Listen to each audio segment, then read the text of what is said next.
Hello there, my name is Marcus and welcome to Tabletop Reviews. The first one recorded in 2026, and the game that gets that pleasure is Keystone North America 2nd Edition. This 2nd edition takes the original Keystone North America, compromises into a 2-player variant with a bigger solo mode than the original. The original was 1 to 4 players with a pretty good solo mode, what I've been told. As always, I don't really play solo, so I don't know. Now I actually have written down what I want to talk about. I want to try and make it more streamlined here in the new year when it's just me sitting here. But first of all, we've got to get at the table, see how it's set up and played. Okay, let's get the game set up then. Open up the box here. The cover is still there. Score sheet, solo mode pamphlet thing, not interesting to me. This is for each individual player here. You fold it out and you have a 4x4 grid for each player.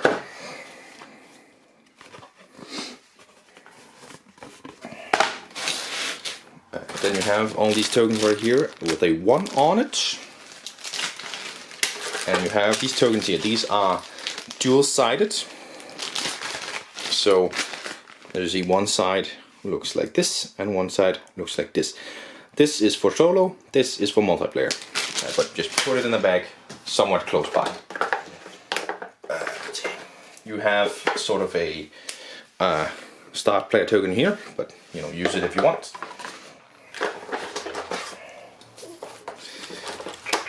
And of course, I don't have the track that I forgot. 1 second. So, I of course have this one upgraded, so I have the playmat here. And normally, this number track here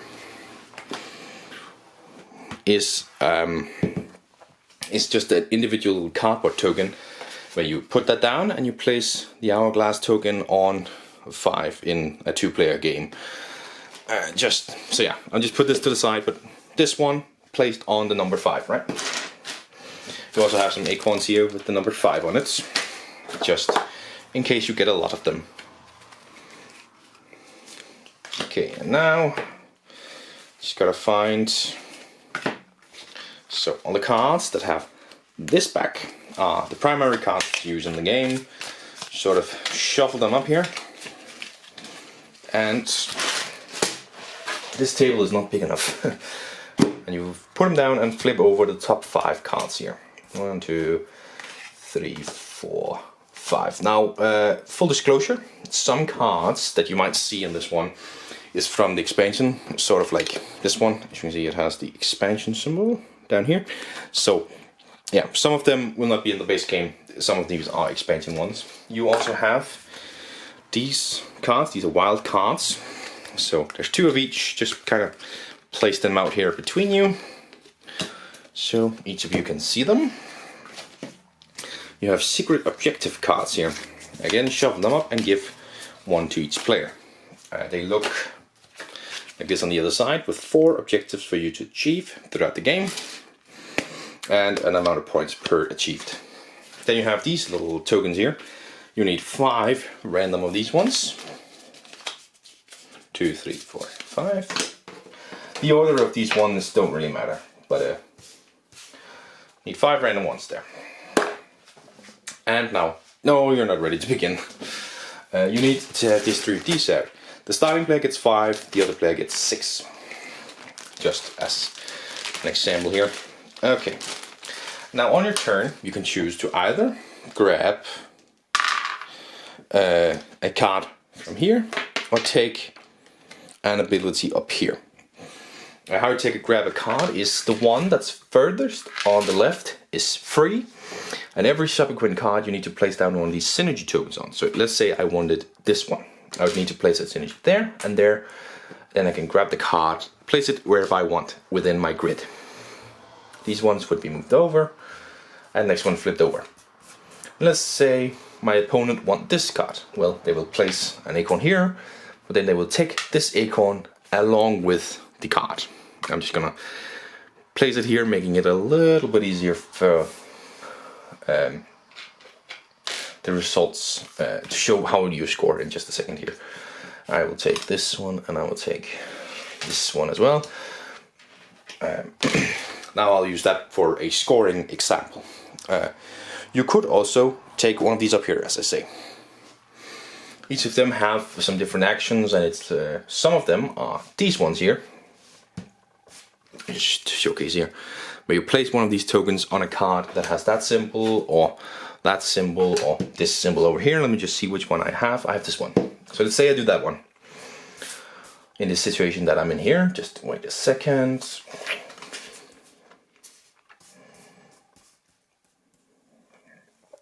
Well, here. So I'm taking this action here. I will take one of these, place on one that shows that, which was this one down here. Fits very nicely. Then I have two crosses. I can discard two cards from down here. Now that could either be cards that I don't need, or maybe I look at my opponent and say, ooh, you would like this card, so now I need to get rid of it.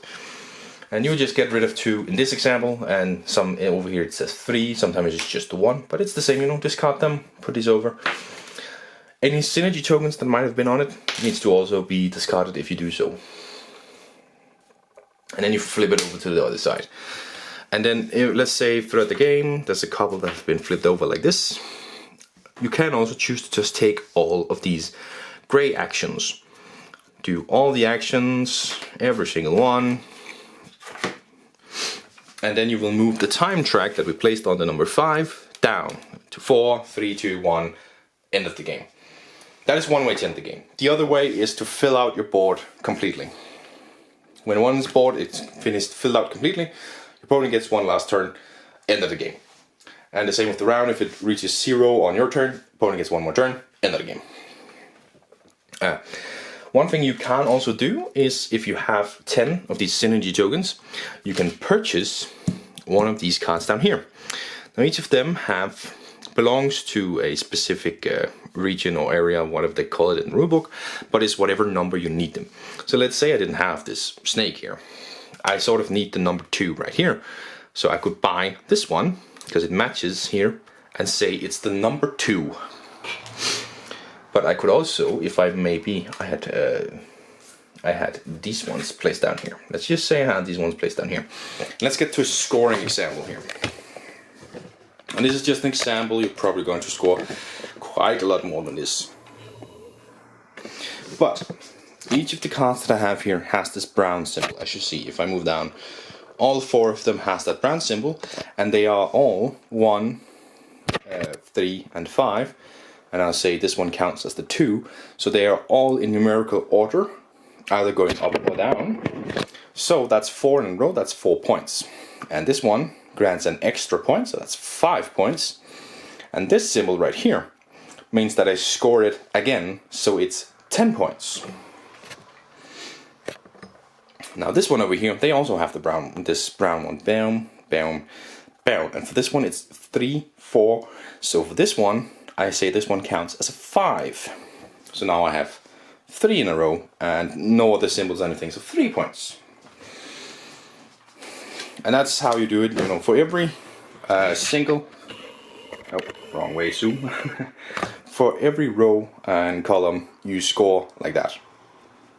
And normally when you had one that's 4 down like this, you would score more than 10 points. It's pretty bad to only score 10 points when you fulfilled everything. Then you will also check just to see if you have this one. Now, let me showcase something, like for example these symbols. If I had, where the hell did they go? Now we're here. If I had them like this, then obviously I completed this one. Yay! But it would also count if I had like this, because it's still like in this pattern, right? And the same with this ring, it can be turned all the way around. And this one, it can be 3 in a row this way, or 3 in a row this way. It can't be, you know, 3 in a row like that. Like, it has to be straight, like it is here. And I've actually completed this one as well. So, I mean, if we put it like this, I would have completed 2 of them, which is shit, by the way. But that would give me 10 extra points. You can see 1 is 5, 2 is 10, 3 is 16, 4 is 24. And those are the points you score. And, I mean, that is the game. It ends either when it's filled or when that is over there is done. So it's a rough patch, but you should understand how to play it now. So let's get back to the table. And there we go, that is Keystone North America 2nd Edition setup and gameplay wise. Let's talk about that. First of all, setup. I mean, the setup for this one is very lovely. Especially when you just put it in the bags. You have the tokens need to go out, the cards can easily come into the piles that they need to do. I will say with the playmat that I have for it, not here of course, it's somewhere else. I didn't show it in here, but there is some symbolism on that one that I found a little bit weird when setting up just the base game. Made sense when the expansion came in over. So that's a little bit annoying, but other than that, if you don't have the playmat, the setup is very nice, fast and easy. No worries there. So yeah, let's talk about that gameplay there. I mean, the main part of the gameplay is, of course, building out this, I want to say, pattern on your own little player board, because you are trying to match these colors. What I really like about it, and what I've heard some people criticize the 1st edition for, is this thing: you can't be perfect. And now, if anyone says they don't like that about Keystone, but says I like Azul, they can suck it. I don't respect your opinion, because Azul is terrible because of that. But here it is lovely. You are going to fill it out, and it's not going to be perfect. So the way you want to do is maybe you have 1 or 2 lines that are going to be absolutely perfect and sublime, and you want to focus on that last bit. How do I score some points from these ones? And that's something I'm pretty good at. I usually score on every line, not many points, but I score some points on every single line. My wife has multiple lines sometimes, and she doesn't score points. And that's where I get her, because I can score on every line. But it is difficult, and you must make compromises. Maybe you're trying to make, like, you know, both these columns and these rows, they fit in. But then something in the middle shows up, and then, is it better to do this or this? So you always have to compromise and think about how do I maximize points, so I get at least a couple lines that score a lot of points, and then a few points from the remaining lines. Really an amazing way to look at the player board. The way you get the cards, I think, is also lovely and simple. You know, the first card is free, the other cards cost these tokens the further in you go. A simple mechanism used in a lot of places where it gets cheaper to get things the further up they go, or I've seen somewhere you get a better reward the further up they go. So yeah, which is just a lovely way to do it, and again makes you think, is it worth it going for that one, or could I endure with this one and hope to get it later? So a little bit push your luck, kind of, but it's also about reading your opponent, of course, so not quite. A couple of bad things that are in. I mean, first of all, the skills powers that are on there. If you get out some bad ones, I think that is not a great addition to the game. Usually it's not overly useful, and it's not used a lot. And you have the wild cards, which I just find a little bit stupid. I mean, it is trading in, I mean, it's 10 and you get forever 3, so it's 3 points trading in. And they are very limited in use. I know it says there's a wild card, but it's the numbers that are wild. The symbols are the same, and unless you're specifically needing one on your quest card, I don't see the use of them. So the skills could be different, have some different powers. There's definitely some that I'm going to be using in every game rather than changing it up, because it just becomes boring other than that. And those wildcards doesn't matter. Of course, endgame condition, I think. I mean, I love these things where when someone is done, the game ends. Right, that's lovely. The countdown, as I said, it ties into the skills one. I mean, the skills are never going to be good enough to maybe have one less turn. It's always better to go for a card then. And in first edition, I will say second edition and first edition plays completely the same. And in first edition, we never had that in game. It was always when someone has filled it out, that's the end of the game. I don't see us getting it in this one at any point either. It's just not good enough for that. But that thing was, when someone is done, we're all done. I think that is an amazing endgame thing. And I love when it happens in other games as well. Just, okay, you're done now, everybody else gets one more turn, see where you finish. So it's brilliant endgame condition. I did quickly mention those secret objectives that you have. I think they are great, and they can be really, really challenging to get. And again, it's about, you know, do I sacrifice a goal on this thing to achieve a better row or column, or do I sacrifice the roll to get the thing on my cards.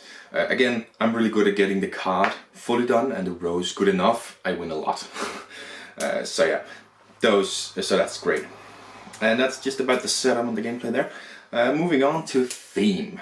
The theme is, well, I mean, it does make sense in terms of getting an ecosystem. You are building these different ecosystems to coexist, and the animals that cross ecosystems make sense and tie those ecosystems sort of together. But I am left with the question is like, what is my role as a person, right? In Wingspan, it's sort of you are the curator of this wilderness, this I'm about to say bird sanctuary, but what is it called when it's tied off from hunters? I can't remember the exact word for it. But that's what you are. In Meadow, you are walking on a trip, and this is what you experience on your trip. This one, what am I? Am I like an explorer looking around? Am I a scientist keeping an eye out on it? Am I God creating the world? That sort of takes you away from the theme. But overall, it is still a lovely thing of building these ecosystems. Why am I building this ecosystem? Is it just a view of the world from my perspective, or am I making it as a decision? So we take a little bit out there on the theme. Components. I mean, the artwork is, I think, really, really good looking in this one. It's one of my favorite artworks from last year. They say they updated the artwork. I find it to be very similar from the first edition. I think the cardboard tokens are in here. For the larger components, it has a really good thickness. It feels really good. They really feel sturdy. I did have the cardboard components for the smaller pieces as well, and for those ones, it didn't feel right. Especially when I punched them out, it felt a little bit more difficult than it needed to be, and they really didn't need to be that thick. So they should have cut those in different pieces. The cards, I will say also, they feel a little bit thin when you have them. This is like something I'm considering sleeving because they feel quite thin in hand. And of course you have all the deluxe opponents in this one. I have the playmat, I have the wooden stuff, and it's deluxe is an amazing thing. They're deluxe components in the story. But yeah, be aware if you don't buy the deluxe version that the cardboard tokens are a bit thick in it and the cards are a bit thin. So a little bit of a weird thing right there. And now we're through with the main things to talk about in there. Does it light you? Well, it says right here on the side of the box, it says 10 and up, 1 to 2 players, 30 to 60 minutes. As always, I can't really talk about the solo player, but that 2-player thing, well, I mean, I think first edition was pretty decent, even at 4 players. I liked it all the way up to that count. Of course, there is the thing that at higher play counts, that one you needed to add cards, so you had basically 2 decks of the exact same cards that you would add in the more players you were. For this one, you are just having 1 deck of cards, so that's nice. But I think I could easily have negated that by just making more cards. So it absolutely worked for me, at least, at a higher player count. The reason that they made this to a 2-player game is because of the feedback they got from other people in the community saying that it wasn't really good at 3 or 4, so they made the 2-player version in here. And of course the solo mode they took a lot of care about. I've heard a lot of good things about it. If you play solo, I could recommend that, because just based off what I've heard. 30 to 6 minutes, I mean, yeah, I would say about an hour when you're 2 players. Fits pretty accurately. There's a lot of decision you might sit for a little while. The 10 and up, I disagree with. And that's because, I mean, the first couple put downs are easy enough, but at some point, I mean, I would have to make myself really, really bad, because there are so many symbols and the ways to cover up with these secret objectives and stuff. There's really a lot to keep track of when playing this game. So yeah, but I mean, about play count, I think it's a lie. I think it can be played at more players, but of course you only have the components for 2 players in this one. So yeah, the final score that I'm going to give Keystone North America 2nd edition. Well, it is basically the same game as the 1st edition, with a few minor changes that I don't really think improves, but it does not disprove. That's not. But it doesn't go the other way either. So it just remains a 9 out of 10 for me. A really, really good game. Really love this game. My wife really loves it as well, so we're probably going to play it quite a bit. Am I keeping it? Well, yes, of course. The base game is being kept. Expansion will be a review for itself at some point. I want to do like a 2025 expansion extravaganza. It will be involved in that one, and you'll hear if I'm keeping that one then. So definitely staying in my collection. So I've written down final thoughts here because I want to just have this little ending here where I can sort of outro it. It's probably just going to be outro, not final thoughts. I've tried to streamline a little bit, put down the things that I want to talk about, and then I've reminded myself of a few things throughout the review, of course, but I'm hoping to streamline it a little bit, put in notes down below so people can go to what they want to watch. Because I think that's a development, and I want to develop. I want to evolve as a content creator, as a little bit of a YouTuber. But yeah, Keystone North America 9 out of 10, keeping it in here. Thank you very much for watching, and I will see you in the next one. Bye!